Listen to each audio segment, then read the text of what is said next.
Se denomina migraña de Bickerstaff. ¿Alguien sabe? Existe un grupo de migrañas, ¿ya? Que son las migrañas tipo basilar, ¿no? Antes se le llamaba migraña basilar. Y como su nombre lo dice, basilar, se va a acompañar de síntomas vertebrovasculares, ¿no es cierto? Como su nombre lo dice. Entonces, ¿qué va a haber en este tipo de migrañas, ¿no? Puede haber disartria, vértigo, tinnitus, disminución de la audición, visión doble, ¿ya? Puede haber síntomas visuales simultáneos en ambos lados temporal y nasal de ambos ojos. Puede haber ataxia, incluso puede haber disminución del nivel de conciencia, ¿ya? Y puede haber también parestesias bilaterales, o sea, un compromiso pues de tronco, ¿no es cierto? Entonces, la migraña de Bickerstaff es esa que altera incluso el nivel de conciencia, ¿no? O sea, ese es el que al que se le llama así, ¿ya? Entonces, es una forma de migraña tipo basilar. Y obviamente, estos síntomas que serían el aura de este tipo, ¿no? Porque la migraña tipo basilar es una migraña con aura, ¿no? Tienen que acompañarse de una cefalea que cumpla las características migrañosas, ¿no es cierto? La cefalea cumple los criterios de migraña sin aura, ¿ya? Entonces, la migraña de Bickerstaff es la migraña basilar, ¿ya? La respuesta es la A. A ver aquí, la cefalea en racimos, señalar lo falso. ¿Qué dicen? ¿Perdón? La E, ¿no es cierto? ¿Sí? Hemos dicho que es unilateral, ¿no es cierto? Ahí está otro gráfico para que no se olviden, ¿no?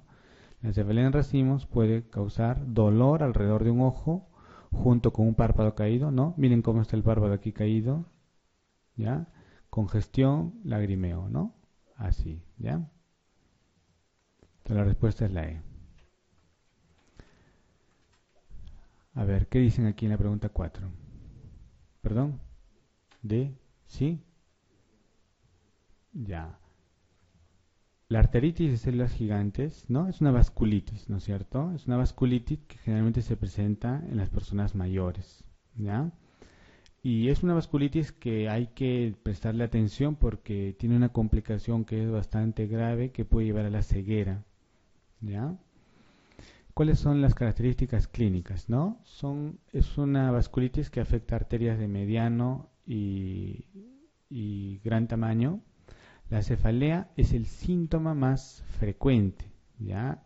Lo presenta al menos un 72% de los pacientes y puede ser el síntoma de presentación en un 33%, ¿no? De estas arteritis de células gigantes.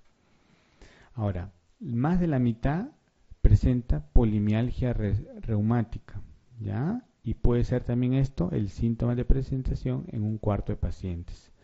Hay síntomas sistémicos, como en toda vasculitis, ¿no? Hay fatiga, malestar, pérdida de energía, etcétera, ¿no?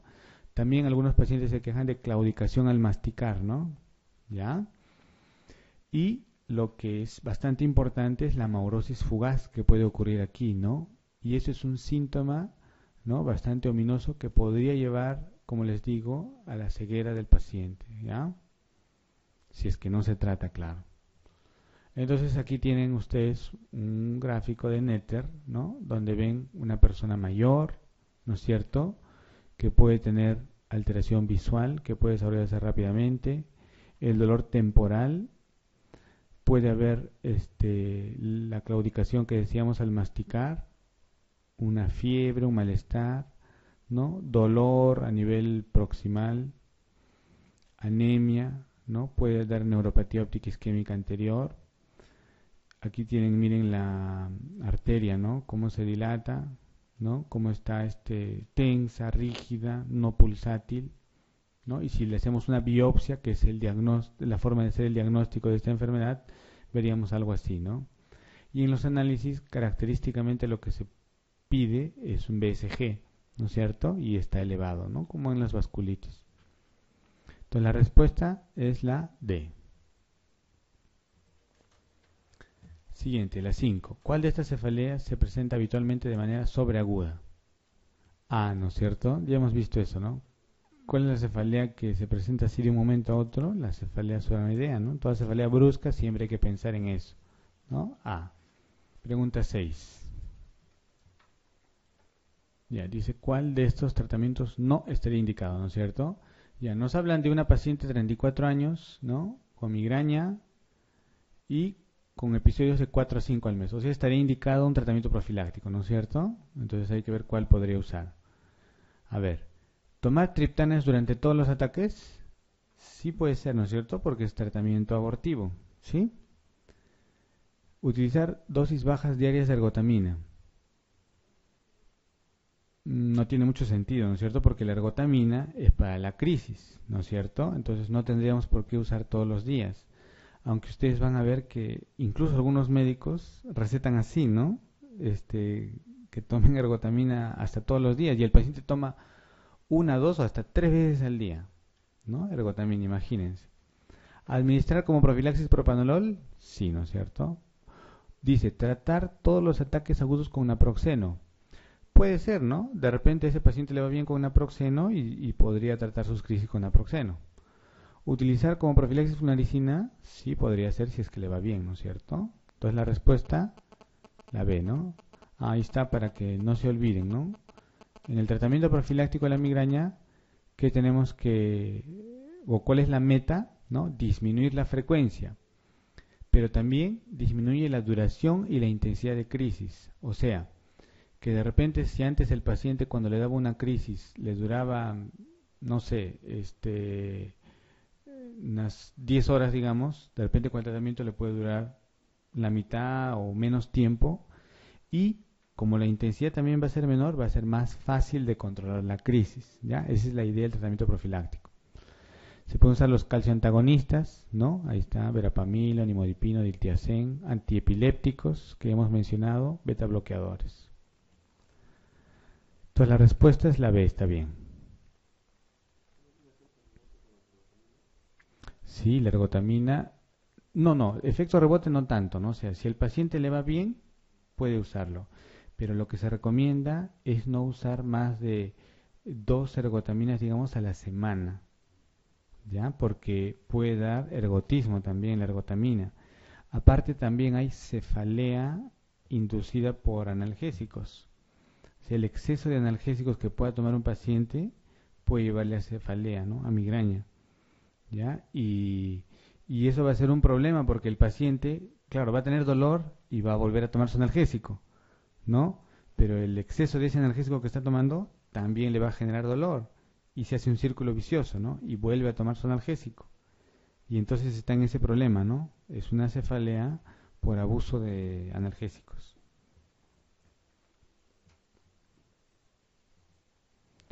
Un, ya, la respuesta, ya vimos, ¿no? La B, ya. Siguiente, un paciente de 54 años refiere que desde hace 10 días, una o dos crisis de dolor en el ojo derecho con lagrimeo, nerviosismo que le despierta en la noche y lo obliga a salir de la cama, dice, ¿no? ¿Cuál de las siguientes medidas se entiende que es más eficaz para calmar el dolor? ¿Qué dicen? Oxígeno. ¿Y podría ser sumatriptán subcutáneo? También, ¿no? Entonces, ¿cuál sería la respuesta? Los otros nada que ver, ¿no es cierto? Metamizol no tiene sentido, tramadol tampoco, ibuprofeno tampoco, ¿no es cierto? Entonces, ¿cuál es? ¿A o B? Esta pregunta es con truco, ¿no? Aquí dice oxígeno intranasal. No, o sea, el oxígeno no necesita ser intranasal, simplemente en una máscara. No, es que aquí dice intranasal. El oxígeno no es intranasal, mira. Yo les mostré creo que una diapositiva. Aquí tal vez, ¿no? Ahí está. Mira, el oxígeno, ¿no? Dice, ¿no? Bueno, no tiene efectos adversos, puede ser administrado varias veces al día, no es muy caro.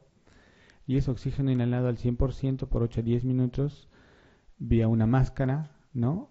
Y que puede ser va muy bien para abortar la crisis, ¿no? Entonces, lo que es el triptán sí es nasal.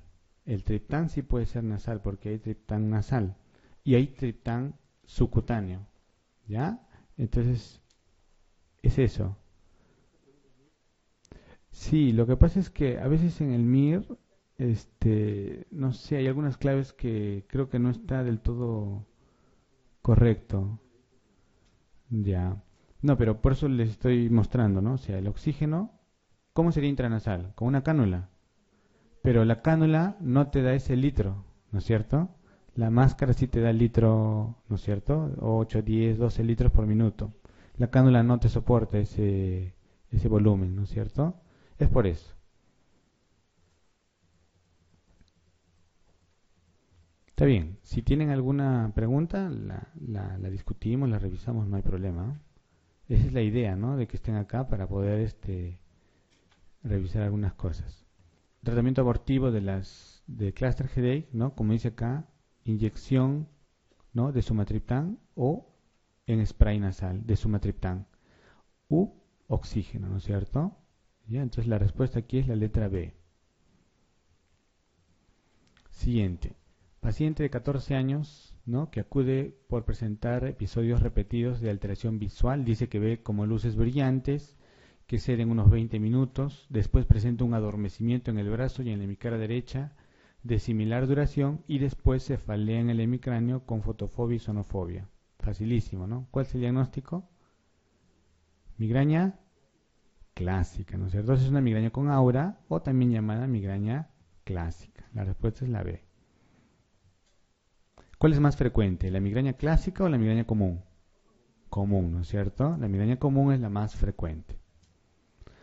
Hombre de 30 años que presenta episodios de cefalea periocular derecha que le despiertan por la noche, muy intenso. ¿Cuál es? Cefalea en racimo, ¿no es cierto? Ya no se van a olvidar, ¿no? Fácil. Ahí está.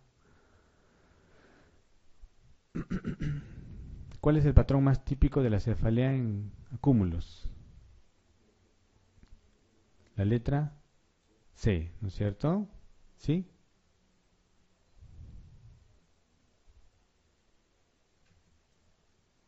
Yo supongo que preguntan bastante la cefalea en racimos, por eso hay muchas preguntas de esa, ¿no?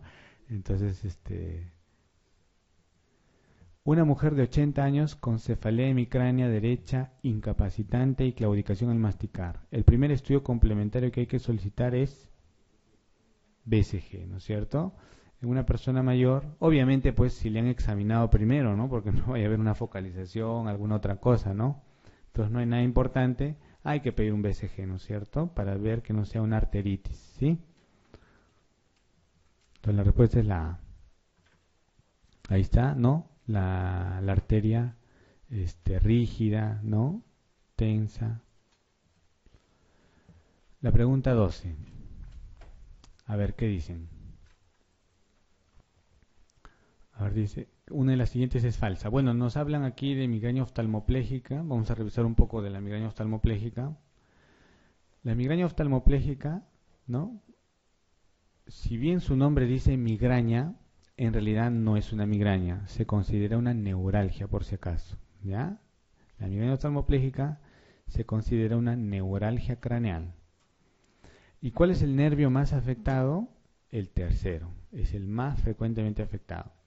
Y muchos casos se inician en niños. ¿Ya? Entonces, aquí tienen ustedes la clasificación de las cefaleas. La migraña oftalmoplégica estaría aquí, en las neuralgias craneales. ¿Ya? Y como ustedes ven aquí nuevamente, en la clasificación de migraña no hay migraña oftalmoplégica. ¿Ya? No pertenece a la clasificación de las migrañas. Entonces, la migraña oftalmoplégica, ¿no? Puede ocurrir como un único evento o puede repetirse varios episodios de oftalmoplegia. La cefalea típicamente es unilateral, severa y del lado de la oftalmoplegia. Ahora, el dolor puede preceder a la oftalmoplegia incluso en días, ¿ya? Y se recupera obviamente antes que la oftalmoplegia, ¿no? La oftalmoplegia va a durar más tiempo. Usualmente la oftalmoplegia es completa. ¿A qué se refiere esto? Es que afecta la pupila, ¿ya? O sea, la migraña oftalmoplégica afecta la pupila cuando es el tercer nervio craneal, ¿no es cierto? Porque la pupila depende del tercero, ¿sí? Si es otro nervio craneal, no tiene por qué afectar la pupila, ¿ya? Y como dice, ¿no? La pupila va a producir midriasis, es la regla, pero en raros casos podría no estar comprometida la pupila. Entonces aquí tenemos una niña, ¿no? Como ustedes ven, tiene una paresia del tercero. ¿Por qué? Porque tiene tosis, ¿sí? ¿Están viendo? Tiene tosis y el ojo está desviado hacia afuera, por decir así, porque está actuando solo el recto externo. Como el recto interno no actúa, el ojo se desvía hacia afuera, ¿sí? Aquí tenemos otro caso, ¿no? Miren, aquí esta es la mirada, digamos, central. En la mirada central el párpado está caído, por eso es que le están levantando el párpado, o sea, hay tosis, ¿sí?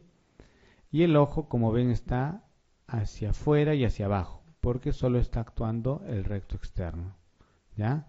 Entonces, al paciente le han dicho, mire para arriba, y no lo puede hacer porque el recto superior, que depende del tercero, está afectado.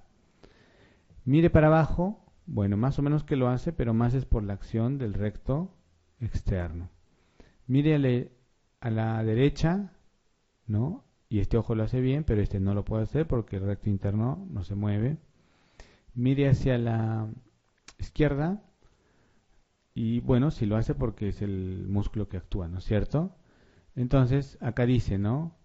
Y no sé si se logrará distinguir, pero esta pupila está un poco más grande que el otro, ¿ya? Dice, ¿no? Migraña oftalmopléjica recurrente con parálisis del tercer nervio permanente, ¿no? Dice que este es un paciente de 39 años con episodios de migraña oftalmopléjica desde los 13 años, ¿no? Y como de todas maneras hay que evaluar de que no haya otro problema como podría ser un aneurisma, a este paciente le hicieron angiografía que fue normal. Ahora, esta migraña oftalmopléjica reapareció, dice, a los 35 años, ¿no? Y ha tenido múltiples ataques con compromiso permanente del tercero y de la pupila, ¿no? No se ha recuperado. Y se le volvió a repetir una angiografía que fue normal, ¿no? Entonces, siempre en las cefaleas es importante ver que no sea por otra causa, ¿no? Como podría ser en este caso un aneurisma. Un aneurisma perfectamente podría dar este cuadro, ¿ya? Un aneurisma de la arteria comunicante posterior puede dar un cuadro así, con compromiso del tercer par, con tosis, compromiso pupilar, ¿ya? Un aneurisma de arteria comunicante posterior podría dar un cuadro muy similar a este, igualito, así con dolor, tosis, parecía el tercero. Muy bien. Luego, en las alternativas nos hablaban de la migraña complicada, ¿no? Entonces, para recordar, migraña complicada, hablamos cuando hay estatus migrañoso, infarto migrañoso y crisis epilépticas inducidas por migraña. Cuando hay alguna de estas, estamos frente a una migraña complicada, ¿no? Ya saben, el estatus migrañoso, que dura más de 72 horas, el infarto migrañoso es infrecuente, donde el aura pues persiste más de una hora y en la imagen vemos un infarto. Entonces, vamos a la pregunta nuevamente. Dice, ¿cuál de las siguientes afirmaciones es falsa, no? ¿La migraña oftalmopléjica es típica de niños antes de los 10 años? Sí, ¿no es cierto? Estamos diciendo que se presenta muchas veces en los niños, ¿no? Ahí empieza. ¿La migraña complicada se asocia característicamente a uveitis e hipertensión ocular? ¿No? ¿O sí? ¿No? Por eso les mostré esta imagen. ¿Qué cosa es migraña complicada? Son estas tres entidades. No se olviden. ¿Ya? La migraña complicada son estas tres entidades. No tiene nada que ver con el ojo. No interesa si hay uveitis o no, o si el ojo está rojo, etcétera. Eso no tiene nada que ver. ¿Ya? Ahí dice, ¿no? ¿La migraña complicada se asocia a uveitis y hipertensión ocular? No, ¿no es cierto? Eso no tiene nada que ver. ¿El aura visual de la migraña clásica tiene una progresión típicamente centrífuga? Sí, ¿no? ¿Se acuerdan que primero era pequeñito y luego va aumentando, ¿no? El único síntoma visual característico de la migraña común es la fotofobia, ¿no? Claro, en la migraña común, en la migraña sin aura, ¿qué cosa hay? Fotofobia, ¿no es cierto? La migraña complicada con afectación visual produce secuelas campimétricas permanentes. Claro, si es una migraña complicada, podríamos estar hablando de un infarto migrañoso y sí podría dar un cuadro secuelar, ¿sí? ¿Está bien? Entonces la respuesta es la letra B. ¿Ya? ¿Sí quedó claro? Siguiente, a ver, ¿qué dicen aquí? ¿Cuál es la respuesta? Fácil, ¿no? Nuevamente, cefalea en racimos, ¿sí? Un cuadro típico. Siguiente, a ver, pregunta 14. ¿Perdón? Propranolol, ¿no? Ya. Está bien, ¿no es cierto? Es una paciente con más de 6 episodios, requiere tratamiento profiláctico, ¿no? Y de todos ellos, pues propranolol, ¿no es cierto?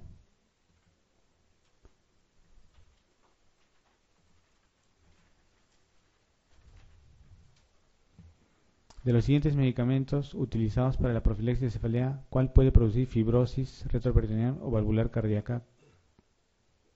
Metisergida, ¿no es cierto? Hay que tener cuidado si se usa eso, ¿no? La respuesta es la E. ¿Cuál de estos medicamentos se utiliza con éxito en la profilaxis de migraña? Amitriptilina, ¿no es cierto? ¿Sí?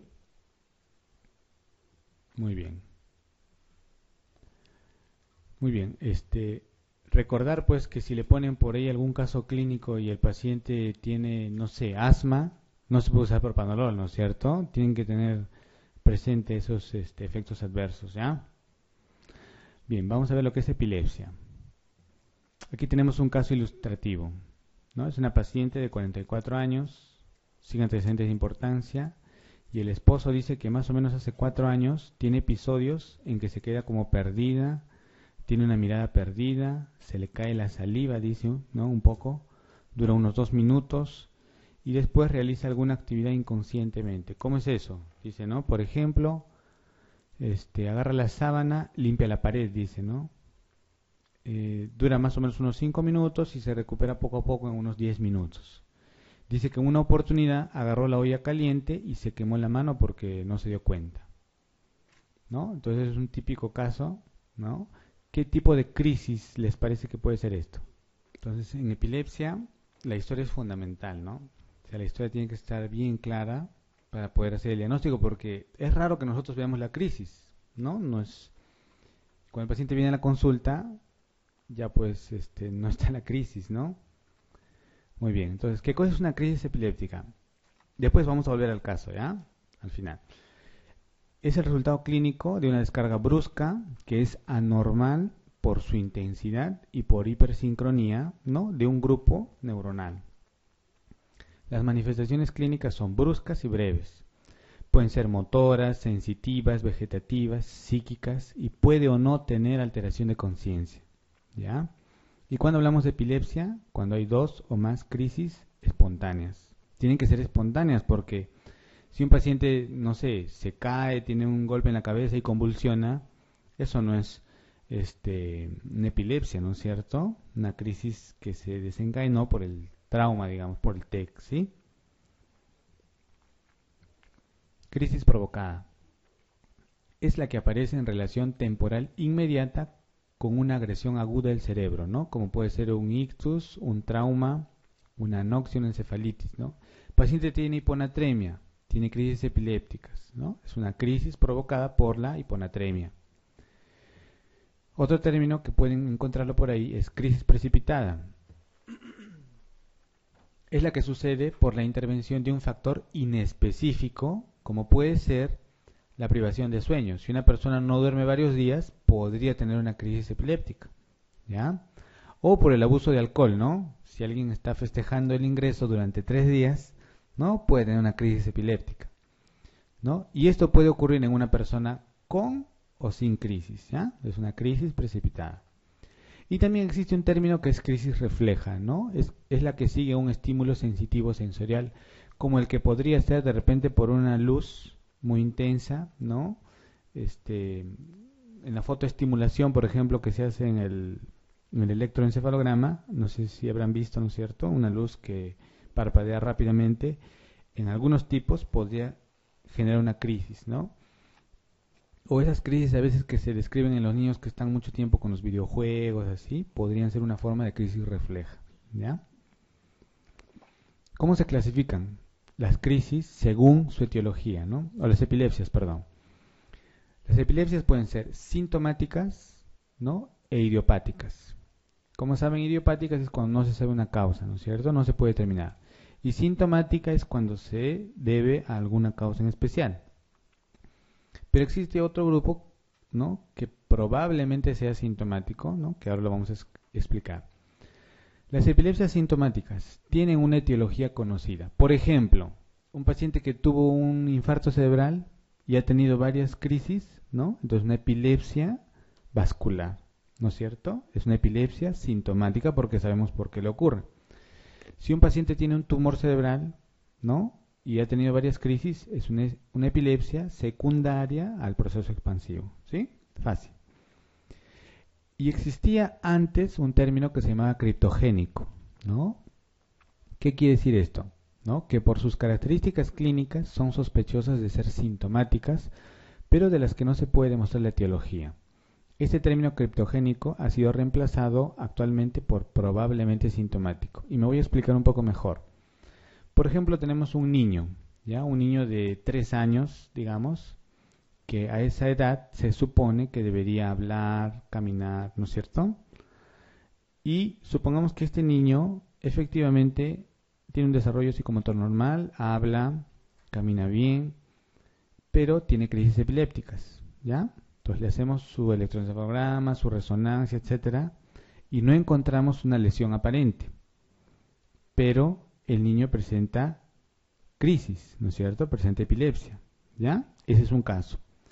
Y el otro caso sería otro niño de 3 años que de repente no camina bien, no habla bien, o sea, tiene un retraso o una alteración en su desarrollo psicomotor y encima tiene epilepsia. Este segundo niño que les estoy diciendo no es un niño normal, ¿no es cierto? Es un niño que tiene alguna alteración. Le hacemos resonancia y su resonancia es normal. Entonces, en este caso de este niño, si bien no estamos encontrando una aparente causa de la epilepsia, pero no es un niño normal. Entonces, en él hablaríamos de una epilepsia probablemente sintomática. No podemos demostrar algo en especial, pero ese niño no es normal, ¿me entienden? Y tiene epilepsia. Entonces, él probablemente tenga una epilepsia sintomática, probablemente sintomática, ¿ya? O lo que antiguamente se llamaba como criptogénico, ¿está bien? Diferente al primer niño. El primer niño probablemente sea una epilepsia idiopática. ¿Me entendieron? Ya. Y la epilepsia idiopática, ¿no? Como decía, el paciente solo sufre crisis epilépticas sin otros síntomas o signos, sin anomalías cerebrales estructurales, al menos demostrables, ¿no? Y son síndromes dependientes de la edad y se supone un origen genético en la mayoría de casos. ¿Cuál es la fisiopatología de las crisis? ¿No? Bueno, pueden existir modificaciones intrínsecas en la permeabilidad de la membrana, se alteran los mecanismos inhibitorios de control de las crisis porque la crisis normalmente se autolimita, ¿no? Nuestro cerebro puede estar generando alguna actividad normal, pero los mecanismos inhibitorios lo controlan. Cuando falla eso, viene la crisis. Y puede haber un acoplamiento sináptico excitador entre neuronas de la región epileptogénica, ¿no? O sea que a medida que van pasando las crisis, se van formando nuevos circuitos, por decir así, que permiten o hacen que continúe produciéndose las crisis, ¿ya? ¿Cómo hacemos el diagnóstico, ¿no? de la epilepsia? El diagnóstico se basa fundamentalmente en una anamnesis, ¿no? y una exploración física detallada, ¿ya? Y se complementa con un electroencefalograma y una prueba de imagen estructural. ¿Cuál es la prueba de imagen estructural de elección? Resonancia. Siempre es resonancia. ¿Qué hacemos en la emergencia? Cuando un paciente convulsionó por primera vez, ¿no? Tuvo una crisis epiléptica, pedimos tomografía porque es mucho más rápido, ¿no? Y hay en todo sitio prácticamente. Pero luego hay que complementar con una resonancia. Ahora, si en la tomografía vemos ya pues una hemorragia, un tumor, etcétera, ya sabemos por qué tuvo la crisis, ¿no? Tomografía, parte de la urgencia y en algunos casos de epilepsia benigna, como pueden ser las ausencias infantiles, la epilepsia mioclónica juvenil o la epilepsia orlánica benigna, con presentación típica, no es necesario realizar imagen. O sea que en una ausencia ustedes le piden un electroencefalograma y punto.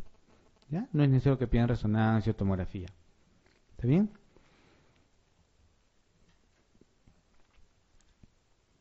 Bueno, dentro de las crisis tenemos crisis parciales, crisis generalizadas, ¿no es cierto?